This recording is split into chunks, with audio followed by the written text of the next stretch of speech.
paracha, si Dieu qu'on lira, Terouma, ça parle du prélèvement, le prélèvement que chaque juif devait donner pour la construction du Mishkan, le tabernacle. Plus tard, ce sera le Beth Amikdash. Et la Terouma, ça veut dire le prélèvement. Donc on va parler des 13 matériaux qui vont être utilisés, 13 d'après une version, 15 d'après une autre version, pour la construction du Mishkan. Jonathan, tu es concentré ou pas? Tafkido chez la Mishkan. Le tafkid, le but, le rôle, bravo. Le rôle du Mishkan. Quel est Shamesh Makom Lashrat Ashrina? Quel est le rôle du Mishkan? Pourquoi on fait un Mishkan? Pourquoi on fait une maison pour Dieu? Dieu est présent partout. Ça y est. Alors, il y a deux versions dans la Rishonim. Il y en a qui disent que le Mishkan, il vient en réparation, dans les Rishonim, par rapport à la faute du veau d'or. Donc, il y a eu c'est comme un deuxième Tzimtzum. Alors, attention, virage à 180 degrés. Là. Ça veut dire que quand Dieu a créé le monde, il s'est mis en retrait pour laisser l'existant pouvoir exister. Donc, comme il y a eu la faute du veau d'or, d'après une version, il a fallu reproduire un deuxième Tzimtzum, d'après les kabbalistes. Deuxième repli, ça veut dire dans une maison. Deuxième version, non, pas du tout. Le Mishkan devait être là. C'est-à-dire que d'après la première version, on va aller très loin. Le monde entier aurait dû être le Mishkan de Dieu, parce que le but du Mishkan, du Beth Amikdash, c'est d'apporter minéral, végétal, animal, fleurs de farine, les animaux, et les consacrer à Dieu, les élever la matière vers un Kadosh Baruch Hu, dit le Maharal de Prague. Donc en vérité, le monde entier, il aurait dû être cela. Mais comme on n'a pas été méritant, faute du veau d'or, c'est une reprise de la faute d'Adam Arishon, donc Mishkan. Bon, donc, et d'après deuxième version, non, on aurait dû avoir le Mishkan avec ou sans faute du veau d'or. En tous les cas, l'idée. Hein? Oui, alors c'est pas. Ouais, alors c'est une bonne remarque, mais c'est pas une culpabilité, la réparation, c'est une prise de conscience. C'est-à-dire, je sais que j'ai des choses à faire. Du moment qu'on me laisse un jour encore en vie, chaque jour, je dois le consacrer à Dieu. Le Zman, c'est le temps. Et le temps, c'est une consécration à Hachem. Donc, c'est-à-dire, j'ai quelque chose à faire aujourd'hui. Je ne peux pas dire, non, tranquille, non, il faut que tu fasses. Adam l'Ermal Yulad, il disait, mon prof de maths avec Stéphane, M. Benamou, M. Benamou à l'époque, il disait, Adam, vous voulez vous reposer, vous voulez dormir. Il a dit, Vayeshev Yaakov, Bikesh Yaakov, venons la chèvre Beshalva. Et Yaakov, il a dit, ah ça y est, je suis arrivé, mes histoires, les enfants, il m'a dit, je lui ai dit, il m'a redit, je lui ai redit, je veux un peu la retraite tranquille, sur le bord de la mer. Eh non, non, pas pour souffrir, non. Pas pour souffrir. Miskin. Tu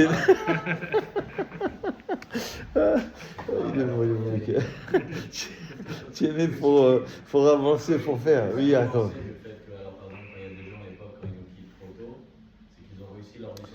C'est ce qu'on dit. Après, on n'est pas à la place de Dieu, mais ce qu'on dit, les gens qui partent tôt, on considère, on espère en tous les cas que l'essentiel de leur vie, ils l'ont fait. Ils ont fait sûr. Pourquoi? Il est venu pour donner naissance à 2 enfants. Il a donné naissance à 2 enfants. Ils ont grandi. Basta. Il a fait son tafkid. Il a fait sa mission. Son rôle, il a accompli. Alors, le but du Mishkan, c'est de servir, je reviens à Terouma, pour que Dieu on fasse une résidence à Dieu sur terre. Comme c'est marqué, Veshachantim betocham, je résiderai parmi eux. Donc, parmi chaque enfant d'Israël. Omnam, cependant. La Shekhinah s'est dévoilée dans le monde avant cela, au moment du Matan Torah, parce qu'au moment du Matan Torah, c'était déjà le cas. Yered Hashem, Hashem est descendu sur le Har Sinaï, donc c'était déjà le dévoilement. Mais quelle est la différence?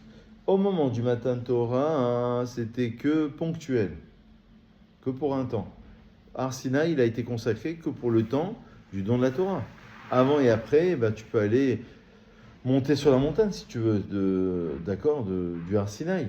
Mais pendant le temps, ça c'était consacré. Alors que la Shrina du Mishkan, c'est Bederer Keva. C'est ça la première différence. De manière fixe. Il faut faire une demeure pour Hachem, consacrer, résumer, encadrer Hachem dans un lieu pour pouvoir élever le monde de la matière à un niveau spirituel. Mais d'une manière quotidienne, permanente. Ça peut se faire partout, hein. Ça peut se faire dans la synagogue, extra-synagogue, dans ta maison, dans ta salle à manger. Oui, c'est vrai. C'est vrai, mais ça veut dire que... Oh, Boker Tov, Chazak, Chazak. Mais ça veut dire plus que ça. Comment ça va? Ça va bien, ça va? Non, ça veut dire plus que ça. Ça veut dire qu'en vérité, ici, dans la Kabbalah par exemple, eh ben, l'endroit le plus haut du monde, au niveau sainteté, c'est le Beth Amikdash. Mishkan, ça veut dire plus tard le Beth Amikdash, d'accord? Qui touche carrément le Olam HaAtzilut. On est proche d'Hachem, on est proche du divin, très proche du divin. Qu'est-ce qu'il y avait de vraiment différent entre le Mishkan et le Beth Amikdash? Entre le Mishkan et le Beth Amikdash, il y a des nuances. En vérité, c'est très compliqué comme question. Il faut vraiment étudier, passer plusieurs moments, une heure ou deux, pour comprendre les nuances entre le premier Beth Amikdash avec le Mishkan. Entre le premier et le deuxième Beth Amikdash, il y a des nuances. Et deuxième et troisième, il y a des nuances. C'est pas tout à fait la même chose dans les mesures, c'est pas tout à fait la même chose. Mais l'idée est la même, d'accord? Ça, c'est la première nuance. Donc, en vérité, ici, c'est de faire résider Hachem tout le temps, de manière permanente. Deuxième nuance, Galet Hashchina Bemarmad Har Sinaï, entre le Har Sinaï et le Mishkan, c'est qu'au moment du Har Sinaï, c'était d'en haut, sans que le monde fasse quelque chose. C'est-à-dire que Dieu, à un moment donné, c'est comme on dit en français, quand c'est le temps, c'est le bon moment. Des fois, tu veux faire quelque chose, et des fois, c'est pas le bon moment. Avec ta femme, avec tes enfants, avec tes parents, dans une communauté, dans une famille. Et des fois, c'est comme ça. Des fois, c'est pas le bon moment. Alors, comment savoir? C'est une question. En tous les cas, des fois, c'est le bon moment, des fois, c'est pas le bon moment. Donc, il dit, là, on a reçu la Torah. Dieu, il a décidé que ça en était ainsi, le 6 et 7 Sivan, de l'an 2448, c'est lorsqu'on est sorti d'Égypte, on reçoit la Torah. C'était le moment. Mais on n'a pas fait vraiment quelque chose. Donc, Dieu a imposé. Entre parenthèses, bientôt c'est Purim, on va recevoir de nouveau la Torah Purim et de notre plein gré. La Gemara dans Shabbat, page 88, elle dit qu'on a reçu la Torah de manière forcée au moment du Har Sinaï, Shavuot, 6 Sivan. Et on l'a reçu, c'est le cours d'hier après-midi, je ne sais pas si vous étiez là, mais hier après-midi on a fait un cours sur cela, où on a dit qu'on a reçu de nouveau la Torah à Purim, mais de notre plein gré, et Rashi dit dans la Gemara, d'où mais à Vatanes, par amour du miracle. On a vu que Dieu, Esther, ça veut dire, c'est la reine Esther. Aman, il veut détruire les Juifs, il veut les anéantir. Et Esther, ça veut dire qu'on voit la présence d'Hachem d'une manière cachée. Magnifique. Donc on comprend qu'Hachem est là. Et on ne le voit pas comme ça, il est invisible, mais en vérité, il est là, il est présent. Donc on n'a pas fait grand-chose. Dieu il nous a imposé une loi. Il a dit, soit vous l'acceptez, soit je vous fais tomber la montagne, Shamté qui vous rentraîne. Vous n'avez pas le choix. Alors que Akamat Mishkan, voilà le Mishkan. C'est quoi le Mishkan? Donc le tabernacle en français. Baal idetrumatam chez Ben Israël. C'est terouma, Jonathan. Il faut prélever une partie de toi-même, Romy. Prélever une partie de soi-même. Donner un demi-shekel. 3 fois un demi-shekel. Yaakov, pourquoi 3 fois? Un pour acheter les sacrifices. Un pour réparer les fentes et les réparations du Mishkan. Et un pour acheter les sacrifices. Vous avez compris? Donc, pour les socles, sacrifices et les fentes. Enfin, réparation du Mishkan. Donc, il faut que ça vienne des bénis Israël. C'est quoi la nuance? Au moment du Har Sinaï, tu dis, ben voilà, comme il a dit Denis, il a dit, on a reçu la Torah, magnifique. Mais c'était imposé. On n'a pas fait quelque chose, vraiment. C'est pas préparé. Oui, on se préparait, mais comme ça, généralement. Alors que là, le Mishkan, vraiment, on a deux. Il va falloir, lit teruma, comme il dit Rachid, lit, pourquoi pour moi? Et Rachid dit, l'ishmi, c'est en mon nom. Ça veut dire que ce que tu donnes, ça veut dire que quand Hachem il te donne, Michael, il te donne 100 euros, considère que ça vient d'Hachem. Donc quand toi tu prélèves, j'ai dit comme ça à l'un de mes enfants, il m'a dit, j'ai le problème avec le donner le maaser et tout. Je lui dis, mais considère que ces 10 euros sur les 100 euros, ils ne sont pas à toi. Tu n'as même pas de question. Il te reste 90 euros. Mais tu auras plus de bracha avec 90 qu'avec 100. Donc, il faut que tu enlèves de la tête. Ces 10 euros, ils ne t'appartiennent pas. Donc, ce que tu vas donner, ça vient de ton cœur. C'est pas beau ça, Jonathan? Ça te plaît ça ou pas? Comment savoir à qui donner le maaser? Ah, pas. Yafavetama, Torah Temi. Il faut donner aux pauvres, il faut donner à Romy, il faut donner à des associations, à des shivotes. Voilà le Mishkan. Denis, ça va te plaire. Toi qui es un petit peu chassidiche comme ça sur les bords. Chaque juif, il doit prélever une part de ses biens matériels l'argent, il n'y a pas plus matériel que l'argent. On a dit hier matin, je ne sais pas si vous l'avez retenu, Jonathan, que Gimatria de Shekel, c'est combien? Boker Tov. Shekel, ça veut dire l'argent. Shekel, Gimatria 430. Même Gimatria que Nefesh. Et alors où tu es, Jonathan? Les neurones se sont un peu endormis, les neurones. La DAF, elle était un peu trop généreuse. Donc en vérité, Shekel, c'est l'argent. Ça va réparer ton Nefesh. Nefesh, c'est l'âme. Dans l'Aneshama, il y a 5 niveaux. C'est le niveau le plus bas. Donc il faut que tu répares. Il faut que tu donnes. Mais qu'est-ce que tu vas donner? Voilà, le début de la paracha. Outrelet, Vergama, Metola, Shani, Vishet, Jazim, Veorot, Elim, Meodami, Veorote, Hashima, Seshtim. Tout ça, c'est de la matière. Tu donnes de l'argent, tu donnes de l'or. Attends, mais le gars, le non-juif, il rentre chez nous. Il dit, mais attends, votre synagogue, c'est quoi? C'est un business. C'est le CAC 40. C'est le CAC 40, la synagogue. Là, il dit 100, là, il dit 120, là, il dit 150. Et alors, c'est quoi? Oui, mais tout ça, parce qu'on se perd un peu dans les idées. Mais normalement, si tu te concentres, c'est pour la Kedusha. Le Maaser, voilà, tu veux donner à une association, un dépôt, à une yeshiva. Mais tout ça, c'est pour la mitzvah. Et donc, il fallait donner un prélèvement de la matière. C'est pas beau, ça? Afin d'utiliser pour construire le Mishkan. Aïdé terumazo truma en olam veizdaker. Comme ça que le monde il devient plus pur. Et c'est comme ça qu'on reçoit, qu'on fait la Shrina d'une manière permanente. Voilà les deux nuances avec Mahamad Arsinaï. Encore une fois, tu dis Mahamad Arsinaï, on a reçu la Torah. Voilà, il y a eu la Shrina. Magnifique. Mais c'était ponctuel. Deuxième nuance, les bénis Israël, ils n'ont rien fait, ça leur a été imposé. Et là, on dit non, on veut de manière permanente faire résider Hachem. Et on veut plus que ça. On veut donner une partie de nous. Teruma, teruma, c'est pour moi. Tu prends une partie de Dieu, que Dieu t'a donné, t'a offert, t'a confié. Vous savez, c'est quoi un pikadon? C'est quand tu confies quelque chose. Dans la paracha d'hier, il y a les 4 shomrim. Shomer chinam, shomer sachar, shoel et asocher. Je te confie quelque chose, il faut que tu le respectes.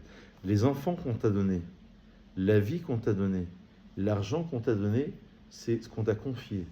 En vérité, c'est pas vraiment à toi. Même tes enfants, c'est pas à toi. Il faut comprendre quand ils grandissent, hein, Denis. Quand ils grandissent, ces enfants, tu comprends que on est là pour les accompagner un temps. Hein, Romy, on est là pour les accompagner un temps. Et après, alors bien sûr qu'il y a une relation, mais ça ne nous appartient pas vraiment. Notre vie, si je veux mettre fin à ma vie, je peux pas. Je veux dire, j'en ai marre, écoute, c'est ma vie, je fais ce que je veux, c'est mon intimité. Mais non, Dieu, il t'a confié cette vie-là. Tu dois vivre 87 ans, là tu dois vivre 103 ans, là tu dois vivre... C'est comme ça, Dieu, il t'a confié un temps. Et l'argent aussi, c'est la même chose. Et c'est ça la shrina. Ah, j'ai trouvé ça magnifique. C'est ça, veikrouli teruma. Vous prendrez pour moi une teruma, un prélèvement. Shiken, si vous voyez seul la kamada mishkan qui est makom shel keva la shrina Mikaël. C'est ça le yesod. C'est ça le fondement pour faire résider Hachem dans le mishkan. C'est ça teruma. C'est beau ou c'est pas beau ça? Bon, vu vos encouragements, je vais continuer dans ma lancée. Je vois que vous êtes vraiment avec moi. Donc, je m'encourage déjà personnellement. C'est déjà pas mal. Alors, d'après une version, on reprend, d'après Rashi, le Mishkan est vu comme étant une kapara pour les bénis Israël. Kapara, c'est une expiation pour les enfants d'Israël parce qu'ils ont fait la faute du Vaudor. Le Ramchal, il dit, la faute du Vaudor, on revient sur ce point. La faute du Vaudor, c'est une reprise de la faute de la Marichon. Et il dit Rashi, écoutez ça, Denis, qui Mishkan c'est un tabernacle de témoignage, et doute Israël, c'est un témoignage pour Israël, que Dieu il a pardonné sur la faute du Vaudor. En vérité, le Zohar il explique, écoute ça, toi qui aimes le Zohar, Romy, il y a 2 fautes qu'on porte sur nous jusqu'au Mashiach. La vente de Yosef et la faute du Vaudor. D'ailleurs, Esther, dans la Megillah, elle dit, j'ai vu un midrash nifla, la relation, je ne l'avais pas prévu, Hachem, Siratan Deshmaya, il m'envoie les bonnes paroles avec l'aide d'Hachem, Siratan Deshmaya. Quand Esther, elle dit, j'ai vu un midrash incroyable, la da'at mazé vers al-mazé. Elle ne savait pas si, pourquoi les bénis Israël, alors la Gemara dit dans Megillah, page 12, elle dit qu'en vérité, pourquoi on a été éprouvé? Parce qu'on a mangé, il était caché le repas, mais du festin d'Achashverosh. Et il ne fallait pas profiter. Bon, il y a toute une rachat, il faut comprendre pourquoi il fallait. C'était cachère, le repas était cachère la méadrine, Khalak Bet Yosef, il y avait 10 tampons avec les rabbins qui avaient les barbes les plus longues du monde, jusqu'au parterre, et ils ont dit c'est cachère, mais quelque part c'est appuyé, parce qu'il a pris les ustensiles du Achashverosh, il était pire que Haman, à Suérus. Et il a pris les ustensiles Beth Amikdash, il a dit c'est moi le patron, je règne sur 127 provinces, c'est moi le roi du monde. La Gemara dit dans Megillah page 12, elle dit qu'il y a 4 rois qui se sont pris comme étant les rois du monde. Il n'y avait pas Trump encore à l'époque. On aurait peut-être pu le rajouter aujourd'hui. Mais en tous les cas, il y avait 4. Il y avait dont Achashverosh. Incroyable. Pourquoi ? Parce que tu cautionnes, Habibi. Tu manges, même si c'est cachère, ce n'est pas le problème de la cache-route. Là, c'est un problème de cautionner. Il prend les ustensiles Beth Amikdash. Et il dit, on l'a détruit. Et il dit, on va régner. Donc Esther, elle se dit. Donc c'est pour ça, la Gemara dit, c'est pour ça qu'ils ont été éprouvés. Et que Haman a voulu les anéantir. Mais il y a un autre midrash qui dit, je ne sais pas si c'est sur ça ou sur ça. C'est quoi ça et ça ? C'est soit le Zé fait référence au pasouk de Yosef, où c'est marqué le Lachon Zé, lorsqu'il y a eu la vente de Yosef, parce que selon la Kabbalah, ça va chercher très long. Vous savez qu'il y a Dieu, il compte chaque chose que tu fais, positive et négative. Tu as mal parlé, tu as mal agi, tu as bien fait, tu as bien agi, tu es resté au cours. Dieu, à toi, tu oublies, des fois même 2 mois après, des fois même 48 heures, tu ne sais même pas ce que tu as fait le dimanche ou le vendredi, tu as fait une mitzvah. Mais Dieu, il a noté tout ça. Et donc, on dit que quand il y a eu la vente de Yosef, c'était très grave, parce qu'ils ont voulu le tuer, c'était un tzaddik. Donc, ils sont revenus Begilgoul dans la réincarnation des 10 martyrs, dont Rabbi Ishmael, dont Rabbi Akiva, dont tous les grands tzaddikim. À l'époque romaine, ils se sont fait torturer. C'était les âmes, d'après la Kabbalah, des Meragelim, des explorateurs, et des frères de Yosef qui étaient des tzadikim. Alors, il y avait des raisons pourquoi ils ont voulu le tuer. Ils ne l'ont pas tué finalement. Mais quand même, ils ont eu cette cabane, donc il fallait réparer. Donc, il y a la vente de Yosef et le terme Zé qui est employé. Et le Zé, c'est pour la faute du Vaudor. Je pourrais 2 foot. Asa, Zé, le terme Zé qui est employé. Continue à réparer. Donc, en vérité, Rachid dit là-bas que Dieu, il leur a pardonné. Donc, il leur montre, après la faute du Vaudor, bien qu'on porte encore. Pakod, Pakati, je me souviendrai d'Hachem, ça veut dire je vais me souvenir jusqu'à la fin des temps. C'est-à-dire ça a été pardonné à 90%, pas à 100%. On porte, c'est-à-dire que la Gemara dit, je ne sais plus dans quel endroit, mais elle dit dans un endroit que chaque fois que les bénis Israël sont éprouvés, ça vient pardonner un peu la faute du Vaudor et la vente de Yosef. C'est une petite partie, un petit pourcentage, mais ça a été pardonné en grande partie. Donc le Mishkan, c'est comme une réparation. Vers Aouvda, chez bénis Israël, Tarmon Mizahava Bechol Erusham. Donc cette histoire de prendre de ton or. Moi, ça m'est arrivé dans ma vie. On s'est fait voler. Mais ça y a 20 ans, quand j'habitais à Sessol, tu te rappelles ? J'habitais à Sessol. Et je suis rentré à la maison, je ne savais même pas qu'on m'avait cambriolé. Ils sont rentrés, mais des pros. Ils m'ont volé tous les bijoux du mariage, les trucs et tout. Tous les bijoux. Et je dis à ma femme, bien sûr qu'elle a été peinée, et les bagues, les trucs. Et il y avait c'était une fortune, il y avait quand même de l'argent. C'est les bijoux, les trucs. Je dis Kapara, c'est-à-dire Hachem, bien sûr que ça fout les boules, mais il faut que ça foute les boules pour pardonner. On a fait des péchés, on a fait des fautes. Kapara t'abonne. Donc il faut donner parfois de son argent. Alors soit tu le donnes de ton plein gré, et parfois ça t'est retiré. Parce que soit tu as un manque de srout, tu as un manque de mérite, soit on vient de te pardonner quelque chose. Donc ils ont dû donner de leur or, mais attention, pour construire le Mishkan, il fallait donner de son or, de son plein gré. Afin de faire résider Hachem. Donc c'est magnifique, c'est-à-dire que tu prends de l'argent et de l'or qui est le symbole même de la matière et tu en fais quelque chose de Kodesh. Vous savez, la Gemara elle dit qu'on a utilisé pour construire le kior, le bassin dans lequel on se lavait les mains et les pieds dans le Mishkan, on l'a construit avec quoi, Jonathan, tu te rappelles ? Avec les miroirs. Les filles d'Israël, parce que les hommes, ils étaient fatigués, ils ne pouvaient plus aller avec leurs femmes. S'ils n'allaient plus avec leurs femmes, il n'y avait plus d'enfants, ils ne pouvaient plus se fructifier. Les femmes, malgré l'esclavage en Égypte, c'est pour ça qu'on dit dans Gemara, dans Sota, on dit que Bisra Nashim Satkaniot, Yasu Israël Mim Israël. C'est grâce aux femmes qui étaient justes, grâce aux femmes. Esther, c'est Purim. Hanouka, c'est Yehudit qui a tué l'ennemi.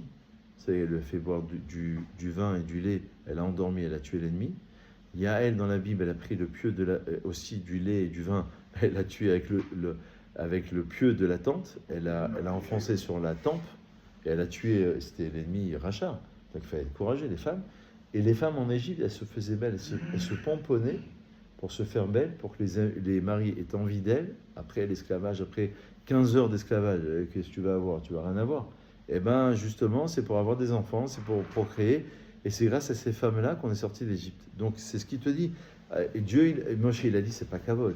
Tu vas prendre les miroirs. Imagine-toi, tu prends les miroirs des salles de bain et tu vas en faire. Imagine-toi, Denis, prends le miroir des salles de bain et tu vas construire le kior pour se laver les mains, pour faire le service dans le temple. Ah, Moshe, il a dit, c'est pas kavod. Il a dit, mais non, tu n'as pas compris. Ça, c'est la Messirut Nefesh. Ça montre ce miroir-là. Elle s'arrangeait à se maquiller pour se rendre belle à leur mari. La Messirut Nefesh de ces femmes-là qui se sont données corps et âme, dans le sens premier, pour procréer, pour donner une suite au Ham Israël. Donc ça, c'est le plus kadosh. Je pourrais dire, oui, mais c'est pas kadosh, c'est une relation. Mais non, même dans la relation, même dans le couple, etc., tout ça, c'est kadosh. Pas le voir d'un côté bestial ou animal. Il faut le voir d'un côté qui est sain. Tu vas laisser une trace, tu vas faire, tu vas produire quelque chose. Il faut le voir dans ce sens-là. Ce qu'il te dit ici, ils l'ont donné de leur plein gré. C'est pas beau, ça? Magnifique! Magnifique! Shatrouma Norada Kedevati Atraratam Achana Vapenimit Shel Ben Israël Yalea Liyot Mirsona Mato Mitornivut Libam Lelo Atalat Chova Alem. De la même manière avec Purim. Attention! Vous êtes prêts à la chute ou pas? Il faut que vous soyez prêts. De manière qu'à Purim, on a reçu de nouveau la Torah, Raoudal Pasouk, et qu'on a reçu notre plein gré, parce qu'on a vu le miracle, l'amour du miracle. Et bien ici aussi, le Mishkan, c'est une réparation par rapport à la faute du Vaudor, parce qu'on a vu la main d'Hachem. Parce que on a donné, c'était plus imposé. Mahamad Arsinaï, c'était imposé. Ça veut dire que, en vérité, ça veut dire très loin. Il y a des choses dans la vie, il dit, je crois que c'est le Ramban, sauf erreur. J'avais lu ça il y a longtemps. Le Nachmani dit qu'il y a des choses dans le cycle des 6000 ans qui sont obligées d'arriver. Naissance d'Adam Arishon, naissance du peuple juif, Mahamad Arsinaï, Mashiach, tout ça. Après, comment ça va se passer, c'est ton libre arbitre. Mais il y a des choses dans ta vie qui est obligé d'y passer parce que c'est un neshama, c'est ton ADN. Ça veut dire que tu te maries, tu as des enfants, c'est un passage obligatoire. Maintenant, comment tu vas le faire? Est-ce que tu vas le retarder, tu ne vas pas le faire, tu vas le faire de cette manière? Ça, c'est ton libre arbitre. Mais maintenant, il y a des passages, dont de la Torah, le monde ne pouvait pas exister sans don de la Torah, d'après notre version à nous. C'est un passage obligatoire. Comme le Mashiach, c'est un passage obligatoire. Même au niveau du retard, est-ce que c'est vraiment sur notre libre arbitre? Ou c'est pas Hachem qui décide au niveau du temps?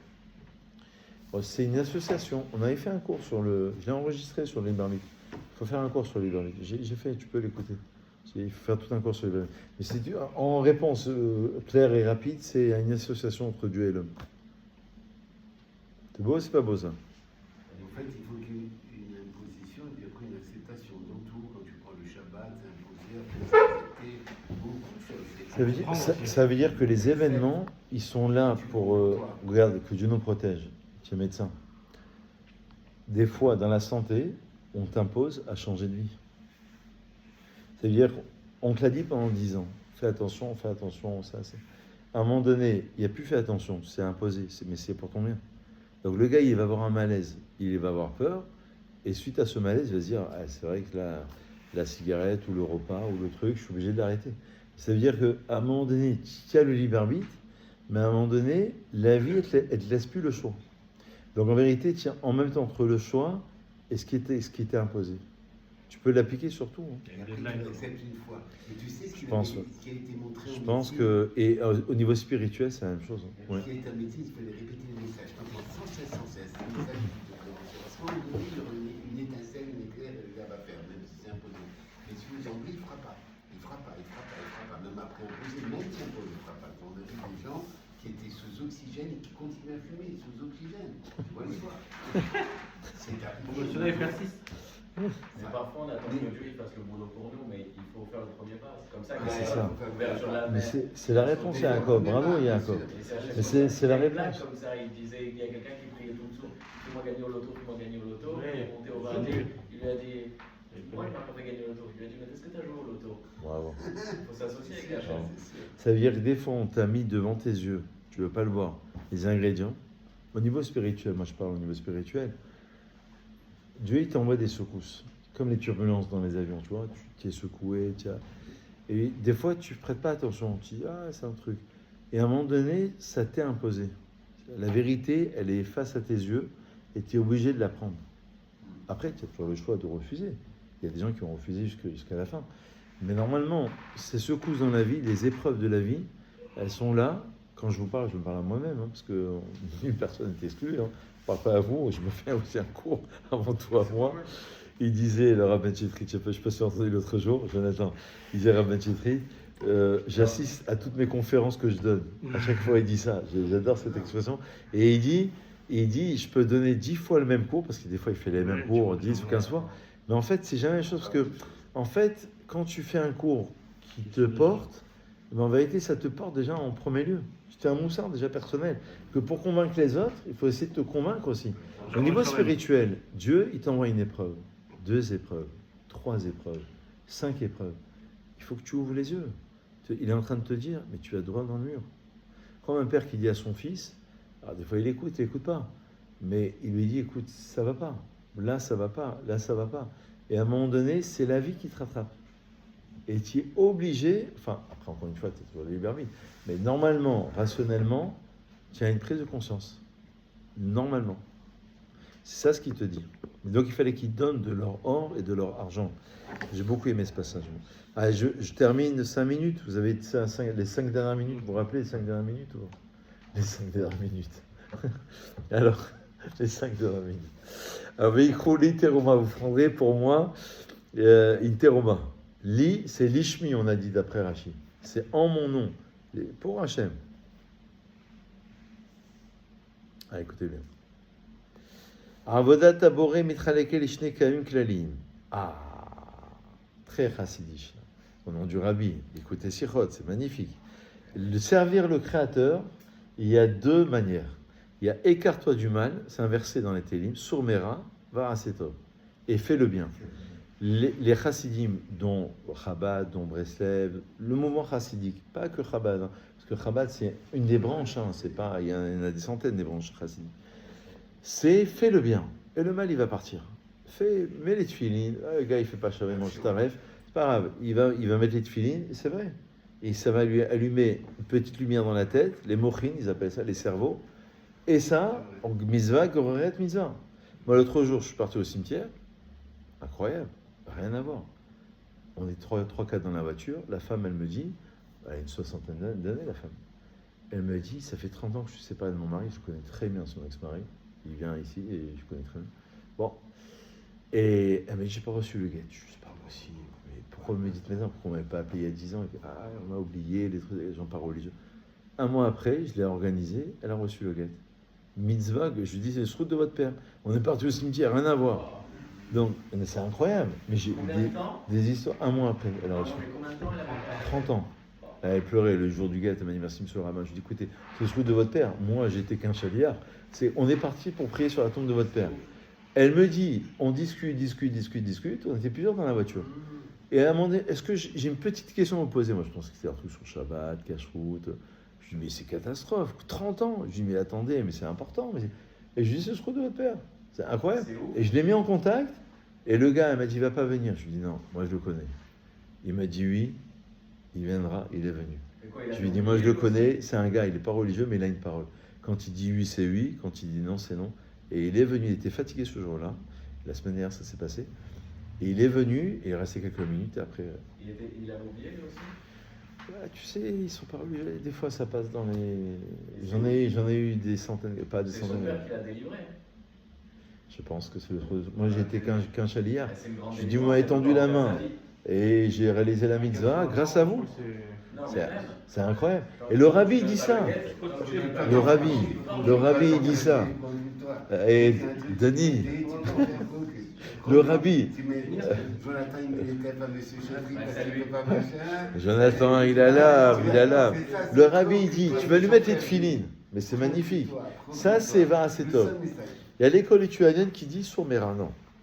Enlève la colère, et quand tu as du mal, enlève le truc. Donc, en vérité, la paracha de Teruma, c'est l'idée de Sourmera, écarta du mal. L'homme, il doit enlever une Teruma, il doit enlever quelque chose de lui. Il donne quand tu donnes de l'argent écroulé les Teruma, tu enlèves une partie de toi-même. Parce que Michelet, il a dit récemment, Yodéa Tzadik Nefesh Behemto. Le Tzadik, il connaît l'âme de son animalité. Il enlève une partie de lui-même pour donner. Donc ça, c'est Sourmera. Et il dit, les Keratoma dit à Gizbar, mais quand le Gizbar, le trésorier, prend cet argent, lui, c'est Barasetov. Il est en train de faire le bien. À Trouma, au Veret Bepol Eshut à Ekdesh, parce que cette Trouma, ce prélèvement, il passe maintenant dans le Ekdesh, dans la sainteté, sanctification. Donc en vérité, c'est ça l'Ishmi de Rashi. C'est ça, en mon nom, c'est Barasetov. Hazak ou Baron, messieurs, une bonne journée.